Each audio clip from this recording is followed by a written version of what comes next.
15 अगस्त 1947 को हमारा देश आज़ाद हुआ था। तब से हम हर साल 15 अगस्त के दिन स्वतंत्रता दिवस मनाते हैं। तो आज है 74वां स्वतंत्रता दिवस और आप सभी लोग को 74वें स्वतंत्रता दिवस की बहुत बहुत शुभकामनाएं।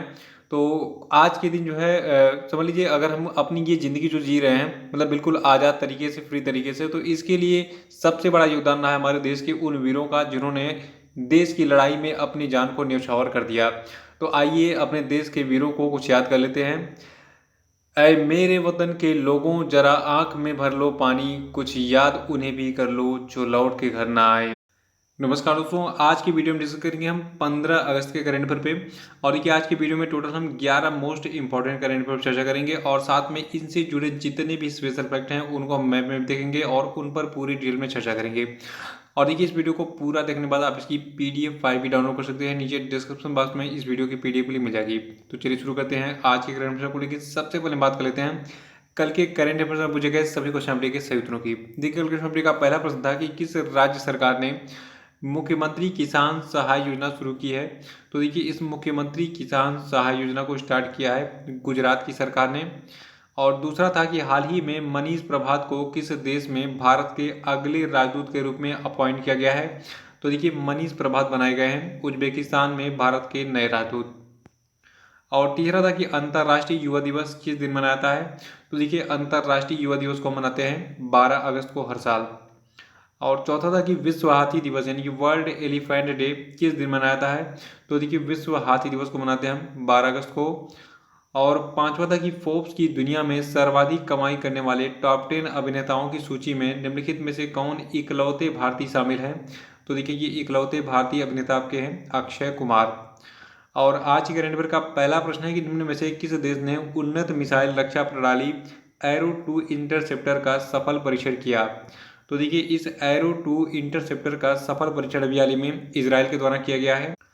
और देखिए इसराइल के रक्षा मंत्री ने अभी हाल ही में अपने एक बयान में बताया है कि जो आपका इसराइल देश है इसने इस एरो 2 इंटरसेप्टर मिसाइल का जो परीक्षण है ये लेबनान और गाजा से दागे जाने वाले मध्यम दूरी के रॉकेटों के खिलाफ किया है। देखिए जो आपका इसराइल है, मैं आपको थोड़ा सा मैप में ले चलता हूँ। देखिए यहाँ पे आपको इसराइल का मैप दिख रहा है, ठीक है। ये आपका इसराइल है और इसराइल की जो सीमाएं हैं ये देखिए इजिप्ट, जॉर्डन, सीरिया और यहाँ पे लेबनान, ठीक है, इन सभी देशों के साथ मिलती हैं। ये सभी इस्लामिक कंट्रीज हैं और ये बार बार जो है इस यहूदी देश इसराइल पर जो है अटैक करते रहते हैं, मिसाइल वगैरह दागते रहते हैं।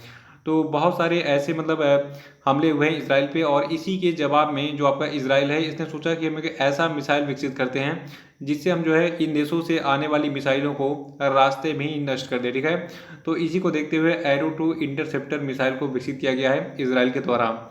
और देखिए इस मिसाइल प्रणाली को इसराइल एरोस्पेस इंडस्ट्रीज और अमेरिकी कंपनी बोइंग के द्वारा विकसित किया गया है, ठीक है।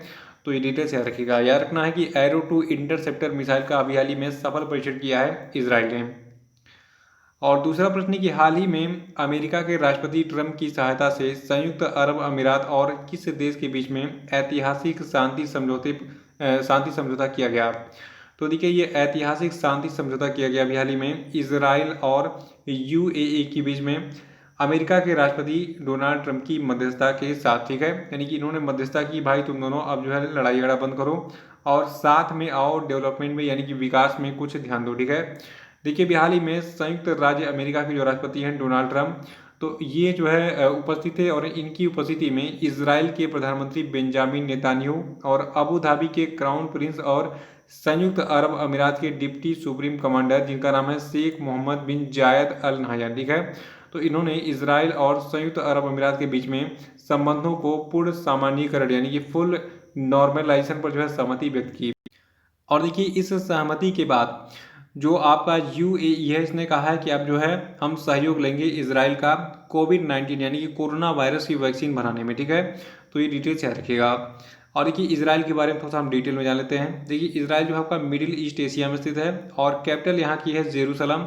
इसराइल की टोटल पॉपुलेशन है 88.8 लाख और यहाँ के प्रेसिडेंट हैं रेवेन रिवलिन और यहाँ के प्राइम मिनिस्टर यानी कि प्रधानमंत्री हैं बेंजामिन नेतान्याहू। तो ये डिटेल्स याद रखिएगा। बाकी इसराइल की बाउंड्रीज मैंने बताई दी हैं कि इसकी सीमा जो है इजिप्ट, जॉर्डन और सीरिया, लेबनान के साथ लगती हैं। तीसरा प्रश्न है कि भारत ने हाल ही में मालदीव को कितने मिलियन अमेरिकी डॉलर की सहायता प्रदान की है। तो देखिए भारत ने अभी हाल ही में मालदीव को टोटल 500 मिलियन अमेरिकी डॉलर की जो है सहायता राशि प्रदान की है। और देखिए आपको बता दूं, भारत के विदेश मंत्री जो हैं एस जयशंकर, इन्होंने भी हाल ही में ये घोषणा की है कि भारत सरकार मालदीव को 100 मिलियन अमेरिकी डॉलर का अनुदान देगा और 400 मिलियन अमेरिकी डॉलर का जो है ऋण प्रदान करेगा, यानी कि टोटल 500 मिलियन हो गया आपका, ठीक है, 100 और 400 मिलाकर, यानी कि हम 100 मिलियन की सहायता दे रहे हैं और 400 मिलियन का कर्ज दे रहे हैं। तो ये जो 100 मिलियन हम फ्री में दे रहे हैं, ये हम जो है ब्याज के रूप में इस 400 मिलियन अमेरिकी डॉलर की धनराशि के साथ वापस ले लेंगे, सूद और ब्याज दोनों। देखिए ये हमारे भारत देश की मजबूरी है कि हमें जो है अपने पड़ोसी देशों की मदद करनी पड़ती है और वही इतना बड़ा बड़ा अमाउंट देना पड़ता है फ्री में। क्यों? देखिए थोड़ा सा मैप में हम चलते हैं, ये आपका मैप खुल गया। देखिए आपका ये भारत है और ये पूरा का पूरा इंडियन ओशन यानी कि हिंद महासागर का रीजन है। और देखिए यहाँ पे आपको बता दूं, जो आपका चीन है ये नज़र गड़ाए रहता है कि जो भारत के पड़ोसी देश हैं, श्रीलंका या फिर मालदीव हो गया या फिर आपका जो है पाकिस्तान हो गया या फिर कोई भी अन्य देश हो गया, ठीक है, तो चीन चाहता है कि ये हमारे नियंत्रण में रहे और भारत चाहता है कि ये हमारे नियंत्रण में रहे। क्यों? क्योंकि चीन जो है ये चारों तरफ से भारत को घेरना चाहता है। पाकिस्तान से इसकी पहले से दोस्ती है, श्रीलंका में भी जो आपका चाइना है इसने भी वहाँ पे एक बंदरगाह बना मतलब खरीद रखा है, लीज पर ले रखा है। तो ऐसे जो है भारत को घेरना चाहता है कौन? चाइना। तो इसीलिए भारत सोचता है कि अगर हम पैसे वगैरह देते रहेंगे तो बांग्लादेश तो हमारे साथ मिला ही है, भूटान भी मिला हुआ है, नेपाल भी मिला हुआ है, लेकिन अभी थोड़े से नेपाल से हमारे रिश्ते खराब चल रहे हैं। बाकी जो आपका ये मालदीव हो गया जो कि एक छोटे छोटे द्वीपों वाला देश है, ठीक है, तो ये भी अब हमारे नियंत्रण में रहेगा, इसको हम कर्ज में डुबो देते हैं। ठीक है, ये पॉलिसीज़ होती हैं, ये नेताओं की जो है पॉलिसी है, जो हमारी हाँ, जो हमारे पड़ोसी देश हैं उनके लिए हमारे देशों की ये कूटनीति है। अगर हम ऐसा नहीं करेंगे तो हमारे देश पे जो है बहुत बड़ी आपदा आ सकती है युद्ध के समय में। तो इसीलिए मालदीव को भारत ने भी हाल ही में ये 500 मिलियन अमेरिकी डॉलर का जो है सहायता राशि दिया है। और देखिए जो आपका मालदीव देश है ये आपका साउथ एशिया में स्थित है। कैपिटल माले है इसकी और करेंसी यहाँ की है मालदीवियन रुपया। पॉपुलेशन यानी कि जनसंख्या है 5.16 लाख, यानी बहुत कम जनसंख्या है मालदीव की। और ये जो है एशिया कॉन्टिनेंट में स्थित है, ये डिटेल्स याद रखिएगा मालदीव के बारे में। और देखिए चौथा प्रश्न है कि किस व्यक्ति को इंडिया बुल्स हाउसिंग फाइनेंस का गैर कार्यकारी अध्यक्ष अपॉइंट किया गया है। तो देखिए ये व्यक्ति आपके हैं सुभाष शिवराण मुद्रा, ठीक है, अभी हाल ही में सुभाष शिवराण मुद्रा को बनाया गया है इंडिया बुल्स हाउसिंग फाइनेंस का गैर कार्यकारी अध्यक्ष, ठीक है, ये डिटेल्स याद रखिएगा। और देखिए आपका ये India bulls housing finance limited company है, इसका मुख्यालय गुरुग्राम हरियाणा में स्थित है और इसकी स्थापना 2005 में की गई थी। पांचवा प्रश्न है कि हाल ही में किस राज्य के पारंपरिक त्योहारी मीठे पकवान, खाजे और मसालेदार हरमल मिर्च और मिंदोली केला को भौगोलिक संकेतक यानी कि जियोग्राफिकल इंडिकेशन टैग दिया गया। तो देखिए इन तीनों को अभी हाल ही में जो है जियोग्राफिकल इंडिकेशन टैग मिला है और ये तीनों बिलोंग करते हैं गोवा राज्य से, ठीक है। याद रखिएगा कि गोवा राज्य के पारंपरिक त्योहारी मीठे पकवान, खाजे, मसालेदार हरमन मिर्च और मिंदोली केला को भौगोलिक संकेतक टैग दिया गया है हाल ही में। देखिए भारत में जो है जियोग्राफिकल इंडिकेशन टैग जो है कब से दिया जा रहा है ये मैं आपको बता देता हूँ डिटेल में। देखिए भारत में जीआई पंजीकरण को यानी कि जियोग्राफिकल इंडिकेशन पंजीकरण को भौगोलिक संकेतक पंजीकरण और संरक्षण अधिनियम 1999 के द्वारा प्रशासित किया जाता है, जो कि सितंबर 2003 से लागू हुआ। और देखिए एक जीआई टैग यानी कि जियोग्राफिकल इंडिकेशन टैग यानी कि भौगोलिक संकेतक उत्पाद को जो है अवैध रूप से उपयोग करने से बचाता है और स्थानीय उत्पादकों के समुदाय को लाभ सुनिश्चित करता है। और देखिए जियोग्राफिकल इंडिकेशन रजिस्ट्री जो है इसका मुख्यालय चेन्नई तमिलनाडु में स्थित है। और देखिए आपका गोवा राज्य है जहाँ के इन तीनों उत्पादों को जियोग्राफिकल इंडिकेशन टैग मिला है। तो देखिए गोवा की राजधानी पणजी है, गोवा के राज्यपाल हैं सत्यपाल मलिक और गोवा के मुख्यमंत्री हैं प्रमोद सावंत जी। और छठा प्रश्न है कि कौन से तिब्बती आध्यात्मिक लीडर जो है ये जलवायु परिवर्तन पर जर्मन पर्यावरण पत्रकार फ्रांज ऑल के साथ मिलकर जो है तैयार की गई अपनी पुस्तक जिनका नाम है our only home a climate appeal to the world नामक पुस्तक का जो है नवंबर 2020 में विमोचन करेंगे। तो देखिए ये तिब्बती आध्यात्मिक लीडर आपके हैं दलाई लामा, ठीक है, दलाई लामा जो है ये जर्मन पर्यावरण पत्रकार फ्रांज आल के साथ लिखी गई अपनी पुस्तक our only home a climate appeal to the world नाम की पुस्तक का जो है नवंबर 2020 में जो है अनावरण करेंगे, यानी कि इसका विमोचन करेंगे। देखिए जो आपकी ये पुस्तक है जिसका नाम है our only home a climate appeal to the world, ठीक है, तो इस पुस्तक में दलाई लामा ने राजनीतिक निर्णय लेने वाले जितने भी लोग हैं, ठीक है, उनसे जलवायु परिवर्तन के मुद्दे पर गतिरोध और जलवायु के अनुकूल दुनिया और युवा पीढ़ी के लिए अपने भविष्य को फिर से हासिल करने के अधिकार पर जोर देने की जो है इन्होंने अपील की है। तो इस पुस्तक के बारे में याद रखिएगा। और सातवां प्रश्न है कि हाल ही में किस देश ने कोविड-19 के प्रकोप का मुकाबला करने के लिए एंटीगुआ और बारबुडा को $1 मिलियन की राशि दी है? तो देखिए, ये देश अपना भारत है। भारत ने जो है एंटीगुआ और बारबुडा को टोटल $1 मिलियन की जो है राशि दी है। और देखिए, आपको बता दूं, भारत ने जो है कैरिकॉम के तहत इस कैरिबियाई समुदाय के देश को जो है इस सहायता राशि की पेशकश की है। देखिए, जो आपका कैरिकॉम है, इसका गठन 1973 में किया गया था और इसके टोटल 15 सदस्य हैं। देखिए, जो आपका उत्तरी अमेरिका महाद्वीप है और दक्षिणी अमेरिका महाद्वीप है, इन दोनों के बीच में कैरिबियन सी स्थित है। यहाँ पे बहुत छोटे छोटे देश हैं, ठीक है। तो इन देशों का एक समूह है जो आपका ये कैरिकॉम है, और ये जो है आपस में सहयोग करते हैं ऐसे ही मिलकर इस मतलब ऐसे ही संगठन बनाकर, ठीक है, कैरिकॉम के तहत। तो ये डिटेल्स याद रखिएगा। और लेकिन सबसे पहले यहाँ पे क्या याद रखना है कि भारत ने भी हाल ही में एंटीगुआ एंड बारबुडा को जो है टोटल कितना $1 मिलियन की जो है सहायता राशि प्रदान करने का जो है घोषणा किया, ठीक है, किस लिए? कोविड-19 के प्रकोप का मुकाबला करने के लिए। और देखिए, जो आपका एंटीगुआ एंड बारबुडा देश है, तो ये जो है आपका कैरिबियन सी में स्थित है और इसकी कैपिटल है सेंट जॉन्स। और यहाँ की जो वर्नाकुलर लैंग्वेज है जबकि है एंटागुअन और बारबुडन क्रेओल। आठवां प्रश्न है कि हाल ही में सऊदी अरब ने किस देश के लिए अपने ऋण और तेल की आपूर्ति को समाप्त कर दिया है, जिससे दोनों देशों के बीच में दशकों पुरानी दोस्ती खत्म हो गई है? तो देखिए, ये देश आपका पाकिस्तान है। पाकिस्तान भिखारी हो चुका है और ये अब किसी भी देश के कर्ज को लौटाने में असक्षम है।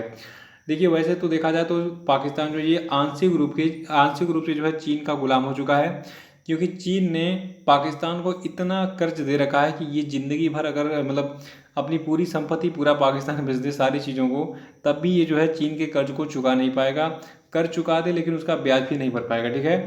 तो इसलिए जो है सऊदी अरब ने कहा कि भाई जाओ, अब हम तुमसे दोस्ती ख़त्म करते हैं। और सऊदी अरब ने पाकिस्तान से अपने सारे रिश्ते तोड़ लिए हैं। साथ ही इसने ऐलान भी किया है, जो पाकिस्तान देश है, ठीक है, कि हम तुम्हारे तेल की आपूर्ति अब रोक देते हैं क्योंकि तुम हमारे पुराने पैसे को लौटा नहीं रहे हो। देखिए, जो आपका सऊदी अरब है, इसने पाकिस्तान को कुल 7,482 करोड़ रुपए का जो है कर्ज लौटाने को भी कहा है कि ये अमाउंट जो आपका है ये पहले आप लौटाइए, फिर आपसे दोस्ती कंटिन्यू होगी।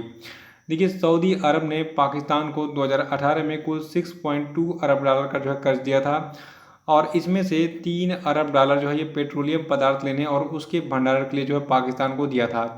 तो ये जो है डिटेल्स याद रखिएगा, ठीक है। और नवा प्रश्न है कि हाल ही में किस देश के सुमात्रा द्वीप पर माउंट सीनाबंग ज्वालामुखी में विस्फोट हुआ? तो देखिए, जो आपका ये माउंट सीनाबंग है, ये जो है इंडोनेशिया के सुमात्रा द्वीप पर स्थित है। देखिए, इंडोनेशिया के दो बहुत ही प्रमुख द्वीप हैं, जावा और सुमात्रा, ठीक है। ये प्रश्न एग्जाम में पूछा गया है कि जावा और सुमात्रा द्वीप कहाँ पर स्थित है, किस देश में? तो ये स्थित है इंडोनेशिया में और यहीं पर एक ज्वालामुखी पर्वत था जिसका नाम था माउंट सीनाबंग, ठीक है।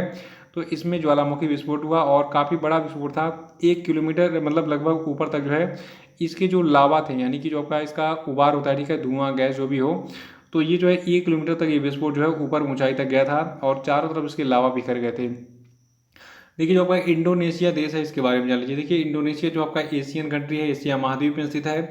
प्रेसिडेंट है यहाँ के जोको विडोडो और कैपिटल है जकार्ता। इंडोनेशिया की करेंसी है इंडोनेशियन रुपया और यहाँ की टोटल पॉपुलेशन है 26.77 करोड़। तो इंडोनेशिया के बारे में डिटेल्स याद रखिएगा। और 10वां प्रश्न है, उपग्रह डेटा पर आधारित एक अध्ययन के मुताबिक किस राज्य में वनों की कटाई की उच्च दर के कारण हॉर्नबिल पक्षी के निवास स्थान खतरे में पड़ रहे हैं? तो देखिए, आपको बता दूं, उपग्रह डेटा पर आधारित एक अध्ययन के मुताबिक जो आपका अरुणाचल प्रदेश है, तो वहाँ पे एक जंगल स्थित है जिसका नाम है पापुम रिजर्व फॉरेस्ट, ठीक है। तो यहाँ पर वनों की कटाई जो है इसकी वार्षिक दर है 8.62 वर्ग किलोमीटर। तो इस वनों की कटाई कर जो है जो आपका हॉर्नबिल पक्षी है इसका निवास स्थान खतरे में है। देखिए, आपको बता दूं, जो आपका ये पापुम रिजर्व फॉरेस्ट है, तो यहाँ पे जो ट्रीज यानी कि पेड़ होते हैं, उनके मीठे फलों को खाकर जो आपका ये हॉर्नबिल पक्षी है जीवित रहता है। लेकिन जब आप ये पेड़ ही नहीं रहेंगे तो यहाँ पे फल कैसे लगेगा, और इसीलिए जो है इसका जो आवास है हॉर्नबिल का ये खतरे में पड़ रहा है, ठीक है। देखिए, जो आपका ये पापुम रिजर्व फॉरेस्ट है अरुणाचल प्रदेश में जो कि स्थित है, तो इस फॉरेस्ट में जो है हार्नबिल की टोटल 3 प्रजातियां, इसका नाम है ग्रेट, पुष्पांजलि और ओरिएंटल चितकबरा, ठीक है। इन तीनों का निवास है, ठीक है। ये डिटेल्स याद रखिएगा। 11वां प्रश्न है कि हाल ही में सुप्रीम कोर्ट ने किस वरिष्ठ वकील को कंटेम्प्ट ऑफ कोर्ट यानी कि न्यायालय की अवमानना मामले में दोषी करार दिया है? तो देखिए सुप्रीम कोर्ट ने जो है, जो आपके प्रशांत भूषण है, इनको जो है कंटेम्प्ट ऑफ कोर्ट यानी कि यहाँ न्यायालय की अवमानना का जो है मामले में दोषी करार दिया है। देखिए जो आपके प्रशांत भूषण है, वैसे भी थोड़ा सा इनके ऊपर कई सारे मामले हैं। एक बार अपनी बीवी को पीटने का मामला इनके सामने आया था, इनकी बीवी ने FIR कराया था।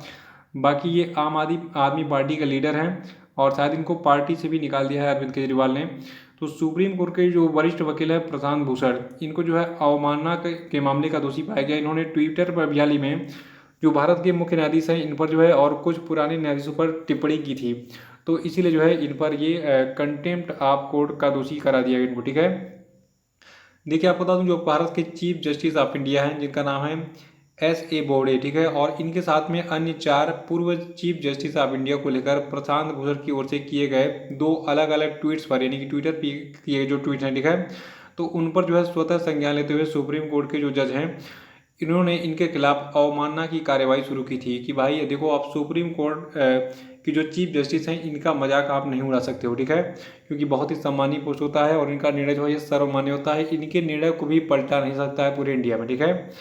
तो देखिए कोर्ट की अवमानना अधिनियम की धारा 12 के तहत तय किए गए सजा के प्रावधान के मुताबिक अब जो आपके प्रशांत भूषण हैं इनको जो है 6 महीने की कैद हो सकती है या फिर इन पर 2,000 रुपये तक का जो जुर्माना लग सकता है नगद, या फिर ये दोनों हो सकता है, यानी कि ये 6 महीने के लिए जेल भी जा सकते हैं और 2,000 रुपये का जुर्माना भी इन पर लग सकता है। तो ये थे आपके आज के सभी महत्वपूर्ण करंट अफेयर और अब हम बात कर लेते हैं आज के सभी क्वेश्चन डे पे। देखिए आज क्वेश्चन डे का पहला प्रश्न आपके लिए कि steel authority of India limited की नई अध्यक्ष कौन बनी है, इनका नाम बताइए।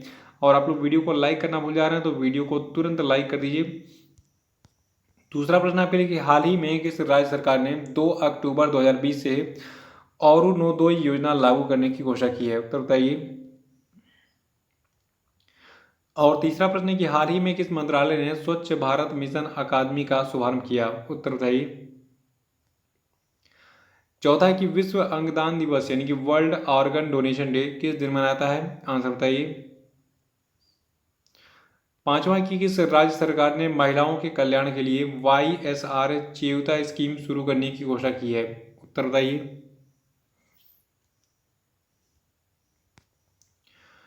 तो इसी के साथ आज का करंट अफेयर समाप्त होता है। कल फिर मिलेंगे कल के करंट अफेयर के साथ। वीडियो को लाइक और शेयर कर दीजिएगा और जो लोग नए हैं वो चैनल को सब्सक्राइब कर लेंगे। तो इसी के साथ जय हिंद जय भारत।